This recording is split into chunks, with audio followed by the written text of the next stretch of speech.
Well, hey everybody, it's Outland. How's it going? And today I have a very special guest who needs no introduction, Mr. Mark from Spiguyver Backpacking. How you doing, Mark? I'm doing well. How are you, Lance? I am good, man. Thank you so much for coming on. This is awesome. This will be good. Yeah. I know you and I have done a few collaborations over YouTube, but we've never just chatted like this. So this is cool.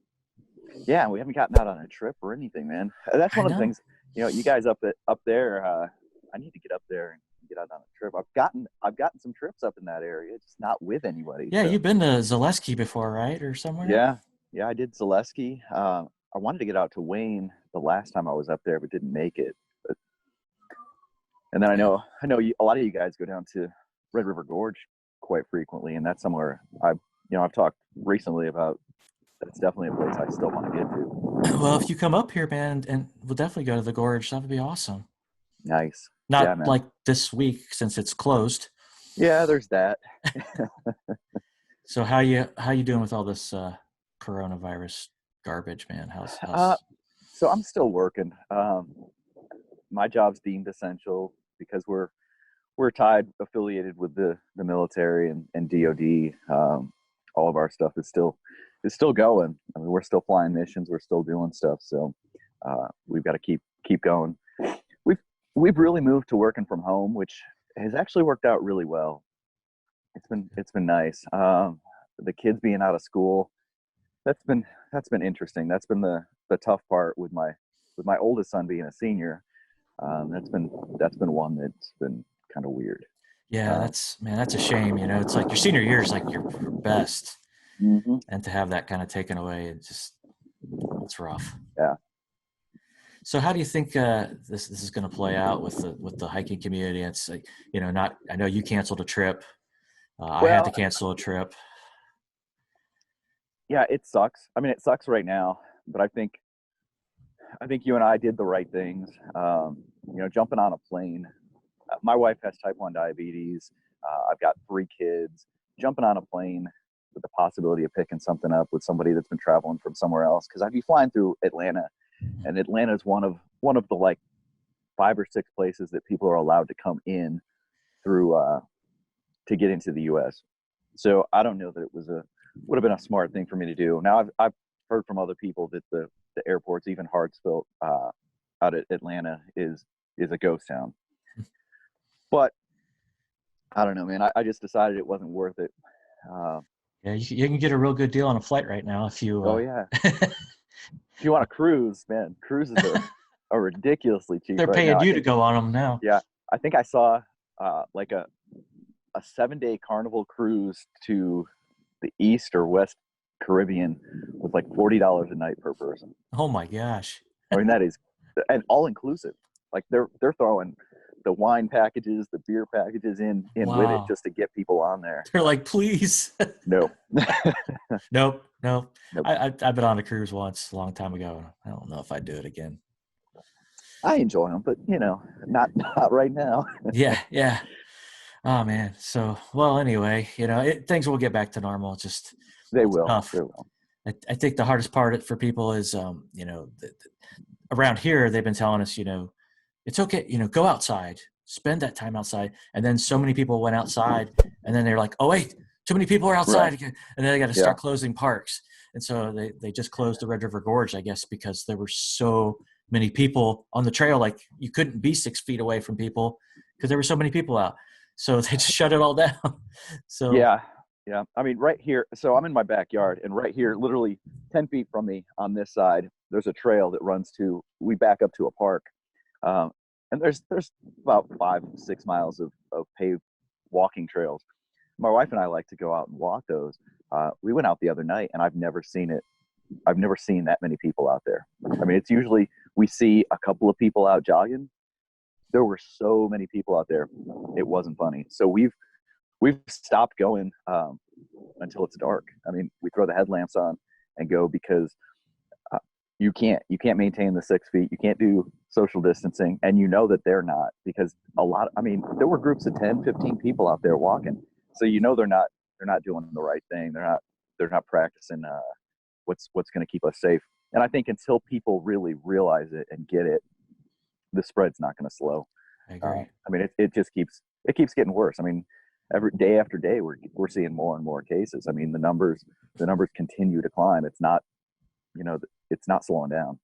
Yeah, I went out yesterday and I had to go somewhere. I had to run an errand, and it was just, I couldn't believe the amount of people out. I'm like, we're under a state order here in Ohio to not go anywhere, and people were Yeah, and I think that's one of the criticisms that Oklahoma has received. It's been nationally talked about that the governor here has done a very poor job of managing it and heading it off. And I think his nonchalance about it has spread to the people. I mean, it's definitely a red state, and it's definitely an oil state, and the cowboy attitude kind of comes out and comes across, you know? Yeah, I'll do what I want. Exactly. Don't tread on me. Government's not going to tell me what I can do. Yeah, they are. Come on.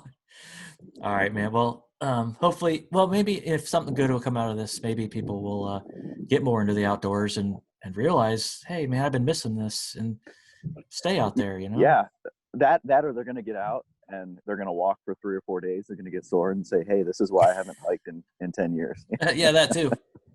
I heard that like the rescues were up in almost all of the parks because of people getting out.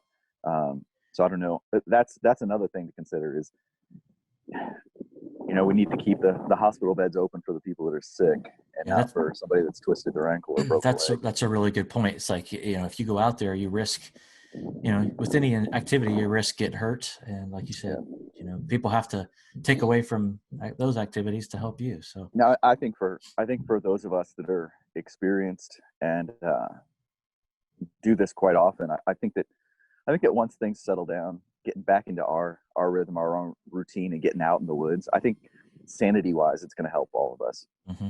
I agree. It's going to be even more amazing to get out there than usual. So, man, tell me how you got into hiking, camping, backpacking, all this stuff. Tell me what started it all. Yeah. So I grew up in upstate New York. I lived pretty much out in the woods. I believe I had like 10 acres, and we backed up to my grandmother's property, which she had about 50, I believe. And then we literally backed up to the Adirondack State Park. So behind us, you hit essentially state property for miles and miles and miles. So I grew up walking around, playing, building forts, climbing trees, playing in streams. And it just kind of evolved. I think it really became backpacking when I moved out to California. So I moved out there when I joined the military, when I joined the Air Force, and there's just so much awesome scenery out there that I fell in love with it. I fell in love with getting out, doing backpacking. I had a couple of friends that had gotten me kind of into it, let me use some of their old gear, and that's kind of where it started. Was probably 94, 95 is where I'd say I started truly backpacking. Awesome. And so, like, what's your favorite thing about being out there, being outside hiking? I think there's several pieces of it that really attract me. I'm definitely an introvert. I'm definitely a keep to myself type of guy. So in some ways, this whole isolation, self-quarantine type stuff doesn't bother me as much as it does a lot of people. The working from home actually is nice. But I enjoy getting out and just kind of doing my thing. It's a release for me. I think that the daily life, the dealing with people, the dealing with the stresses of life, that's my time to let them kind of go away and unwind. Nice. So you're in Oklahoma, you said, right? So what's some of your favorite locations to go hiking? Where do you go? Where do you normally go? So out here, there's not much worth even talking about in Oklahoma. There are a couple of spots that are cool, like Wichita Mountains Wildlife Refuge is awesome. It's actually like the oldest mountains in the country. They've been so eroded that it's just like piles of boulders and stuff now. So it's kind of cool. And in fact, now is the time of year that I stopped going there because they have I believe the highest concentration of rattlesnakes anywhere in the country. Yeah, so they come out to play about now as it starts warming up and the sun's out. So most of us that live in this state that do any backpacking have to travel. Arkansas is pretty awesome. Texas doesn't have much. New Mexico, you've got to go quite a ways to get to anything good. Colorado is a long drive, so Arkansas kind of becomes the go-to. There are a couple of really good trails. The Ouachita Trail, the OT, starts in Oklahoma. I think there's about 20 miles, maybe 20 miles in Oklahoma, and then it goes into Arkansas and goes for 223 miles or something in that neighborhood. And then just a little ways north of that, there's the Ozark Highlands Trail, which I believe is about 160 or 170 miles. I may be off on that one. But there's a second Ozark Highlands Trail that's in Missouri. And now I believe they've gotten all the clarification, everything done, everything authorized so that they can connect the two. And I think it's going to be like a 500-mile long trail. Wow. Nice. Yeah. I wouldn't have thought of Arkansas being such a cool place to go, but I have heard like amazing things about it. Yeah, you hear Arkansas, you don't think much of it. You think Clinton or something, but no, it's actually really, really good. Yeah, we have the same problem in Ohio. It's like, you got to drive 2-3 hours to get to anything worth looking at. So it can be frustrating, but after you do it a while, it's like, okay, 3-hour drive, that's nothing. Right. Yeah. I mean, it's to get to where, like Rainman and I have been doing sections of the Ouachita Trail. To get to where we're at now, it's about a 4 to 5 hour drive to get out there, which it kind of sucks, but you'll do what you got to do, right? Right. It's worth it. So what are some of your bucket list locations? What are some places you really want to get to? So there are a lot of great trails, great places out there. Later this year, so in September, I'm headed out to do the Tahoe Rim Trail. As long as the world cooperates and lets me get on a plane and get out there, Rainman and I are headed out and doing that. I've always loved, ever since I started backpacking out in the Sierras, the John Muir Trail, the Desolation Wilderness, Ansel Adams Wilderness. Those areas are just absolutely incredible and amazing. I'd like to do the John Muir Trail. I think its popularity has grown so much that I don't know that I want to be out there with. I know that they regulate it and it's not that crowded, but I don't know. I kind of like doing things that everyone else isn't doing. I've talked about it quite a bit lately, that like the whole AT thing. I love the AT. I've done probably approaching 700-800, maybe 1,000 miles of the AT in sections. I would love to do a through hike, but I think at this point, I don't want to do a through hike where I'm vlogging it. There's just too many people doing it. Maybe I would do something maybe like what Darwin did with the AZT, where he hiked it and did like a documentary after the fact. Something like that maybe, but it's just everyone's doing it now. It's like every single person that's hiking the AT has a camera. Yeah, I had this conversation with some other people. It's seems like what's the real motivation? Are they going out there to film, or they really want to hike? And it's a delicate balance. It's like, if you want to capture it all, I get that, but I don't know. I agree with you completely. It's like, and it is a huge feat to hike the AT in one long through hike, but so many people are doing it. It's like, no, has it lost its glimmer? I don't know. Yeah, no, I get that. Yep. So talking about YouTube, that's a good segue. I love watching your channel, man. It's because you're really good about, you always kind of make us feel like we're sitting there with you at camp. It's just awesome. I love that. So how did you get into YouTubing and filming your adventure and all that stuff?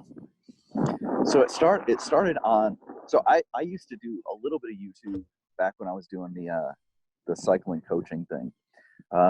So I had cameras, and so my friend Mike, who is beekeeper, he and I were coaches together, and I owned a coaching business. He was one of my coaches, and so we would we would do these videos and put them up. So we both had cameras. We both liked the outdoors. We both were interested in doing more backpacking and stuff. And we set up this trip with my friend Jeremy, Sherpa Man, up in New York, kind of going back to my roots, back to the Adirondacks, and we did that High Peaks trip. And it really did start out just as a way to document it, show our kids, because we all have kids. And so just as a way to show what it was we were doing out there. You know, it's crazy. I sit there and I think about, so when I lived in California, I used to go out backpacking. I carried a lot more weight than I do now. But there was a spot that I used to go to all the time out in Point Reyes National Seashore. And I used to go out there, wildcat camp. I'd go out there, set up my camp for the weekend. And I remember I had like a Sony Handycam that had tapes in it, like 8mm tapes. And I actually used to go out there and tape myself like cooking food and stuff. And I'm not even sure why, because like, YouTube didn't exist then. I don't even know what I was doing with it. Like my wife has brought it up and said, hey, you remember when you did that? Like I'd show like setting up my tent. I had like a walrus tent back then, like a 4-season expedition tent. And I remember like doing videos setting it up and doing videos cooking. And I don't even know why, because we didn't have YouTube, so it wasn't like I was putting it up anywhere. So I guess it's always kind of been something I like documenting these things. I actually did the same thing. I had a Canon, what was it, a ZR-10, like a camcorder that I had like in 2001 or something, and I was filming all kinds of stuff, and I'm like, I don't know what I'm going to do with all this. Just right. doing all that. And, but do you have any of the tapes anymore? I still have them. I don't. I have my honeymoon. I had this camera that I was lugging around in Vegas. My wife. So we went to Vegas for our honeymoon, and then we had a timeshare out in Zion. So I took, you know, and I had some amazing footage of Zion, but you know, I wasn't worried about video quality or anything. So it's like watching it through. Oh yeah. Oh my gosh, it's awful. I even go back and I look at the Adirondack trip, and I'm like, man, I could have made this so much better. I mean, it was such an epic type trip. The filming quality could have been a hell of a lot better. Yeah, I actually did cut some of that together and put it on YouTube a long time ago. Okay. And cool. But it's just some clips of Zion and stuff. It was kind of cool, but man, yeah, back then it was right. So you've talked about this before in one of your videos, I'm sure you have, but where did the name Spiguyver come from? Yeah, I've definitely talked about this one. So I used to, when I was in college, I did a lot of rock climbing. Spent a lot of time at the rock gym, and so the guys that I hung out with all called me Spider, and so that was kind of my nickname. Everyone knew me by Spider. That was kind of I don't think a lot of people even knew my name was Mark. It was Spider. So that kind of stuck with me for a while. And I think it was like 2002, Sherpa Man and I were doing a 110-mile section of the AT through Shenandoah.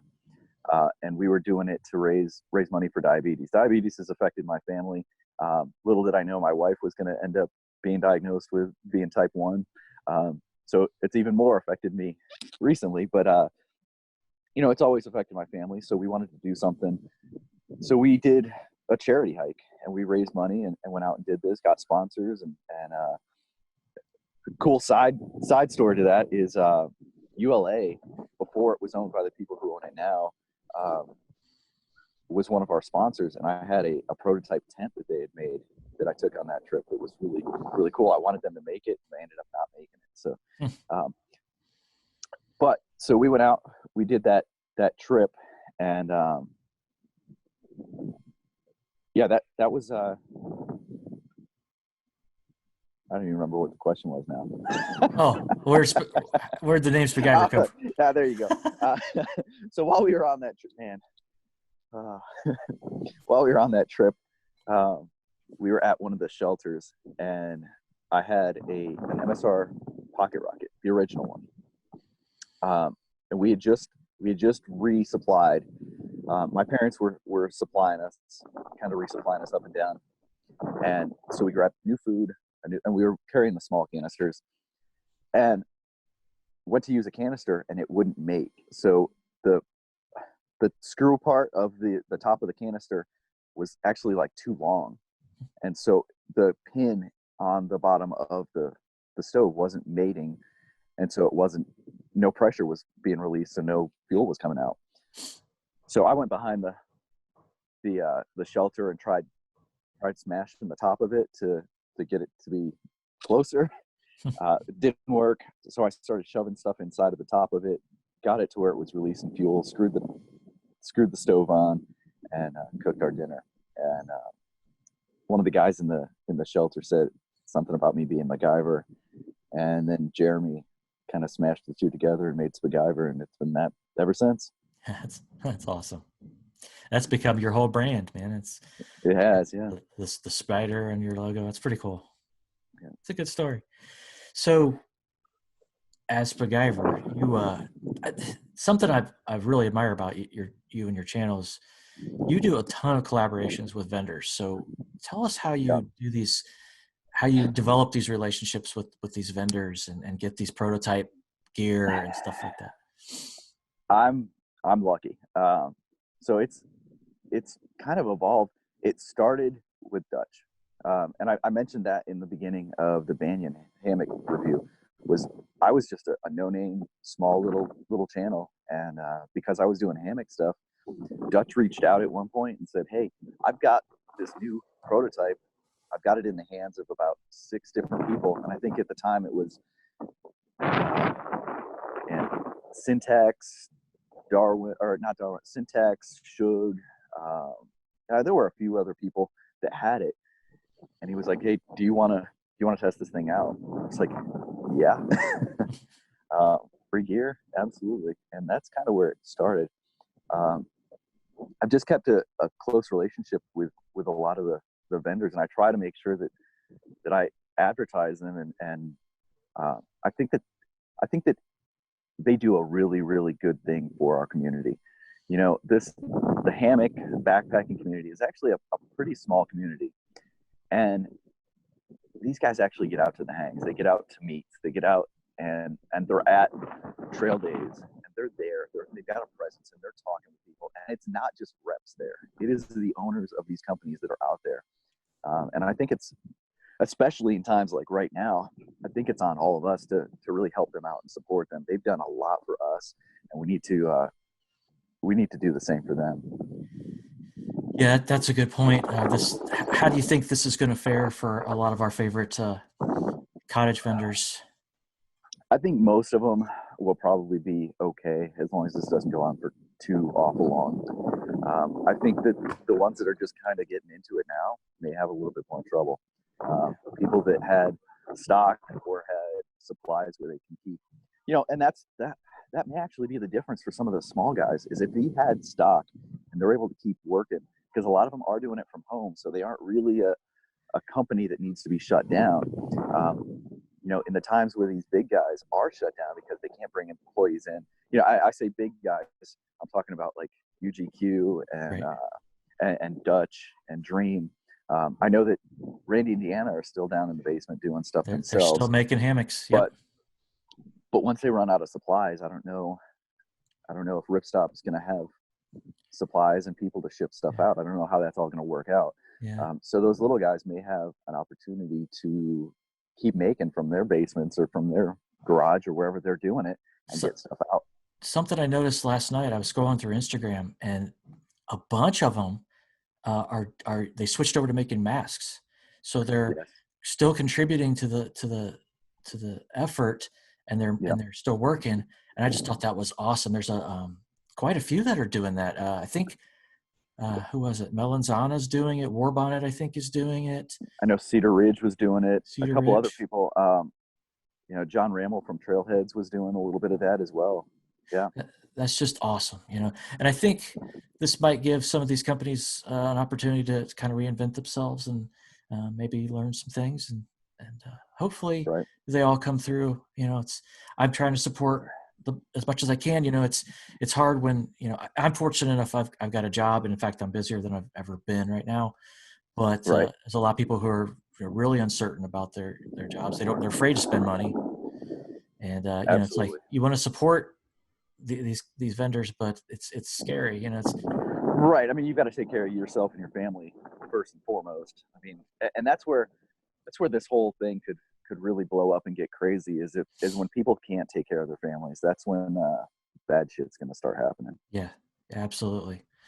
It's going to be interesting to see how long this plays out. Yeah, I mean, I think last I heard was like 3.5 million people filing for unemployment because of this so far.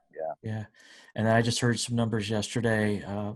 They were originally saying, you know, through April we'll peak in April or something. Now I'm hearing mid-May, late May into June is maybe the peak. So yeah, I've heard a lot of different things. I know at one point, pretty recently, emergency management was actually saying possibly July or August.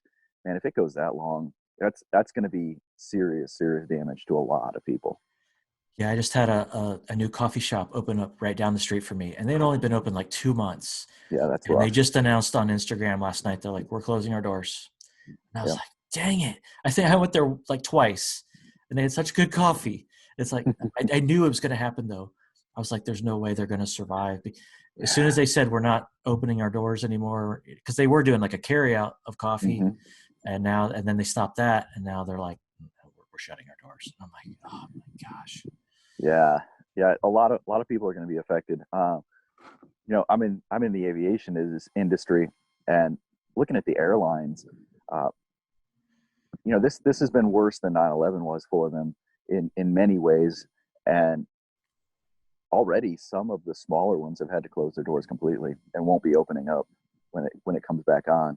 And so there's going to be changes. There's going to be a lot of, this is going to change the way we do things across the world. Yeah, because I'm in education, so higher ed. So we've had to reinvent ourselves. You know, put a lot of things online that weren't really designed to go online, and now it's like we had to. But there's certain things that we, you know, can't put online, that you have to do hands-on, like trade work. We have a whole aviation program at my college, a whole drone program, pilot program. It's one of the top in the country, actually. And you have to have your hands on in like a cockpit setting, you know, or as an aviation mechanic. You can't. How do you translate that into online? So yeah, exactly. It's really difficult, and so there's a whole list. Most of them are aviation classes that have been canceled till we can figure out what the heck to do to get these students. And it's crazy, sad because in my building, I'm in IT, but the first floor above us has a whole aviation training. They have a whole shop like where the plane's dissected. You can actually work on a plane. It's cool. It's really neat. Is cool. Yeah. And I always wanted to fly one. I wanted to do the drone program. I really wanted to like just learn how to fly one of these things because I can take classes for free. So. Nice. Yeah, you should do that totally when it opens back up. Yeah. Because we have a what's called a drone pavilion in the building next door, and you can fly drones. It's like a 60-foot tall building, and so they fly around. They have like a whole obstacle course. Yeah, it's cool stuff. That's really cool. Yeah, so I don't know, man. It's a weird time. I know just like a month ago, I would have, if you would have said, oh, they're going to shut the entire country down and you're not going to be able to do much of anything, I was like, no, that'll never happen. And here we are. Right. Crazy. Yeah. So, well, you were talking about hammocks earlier, and it's like, I was going to say, you are I think you are the guy who inspired me to switch to hammocks. And so I have you to thank for that. Thanks for draining my bank account. Yeah. You're welcome. But I pretty much have sworn to never go back to a tent again unless I have to. Now I say that, but do you ever tent camp anymore at all? So I have a duplex right now that I've actually never slept in. Oh my gosh, really? my son has slept in it. I've got it for those trips. Like when we go out to Palo Duro, I was supposed to go out to Palo Duro last month, and I was just returning from Africa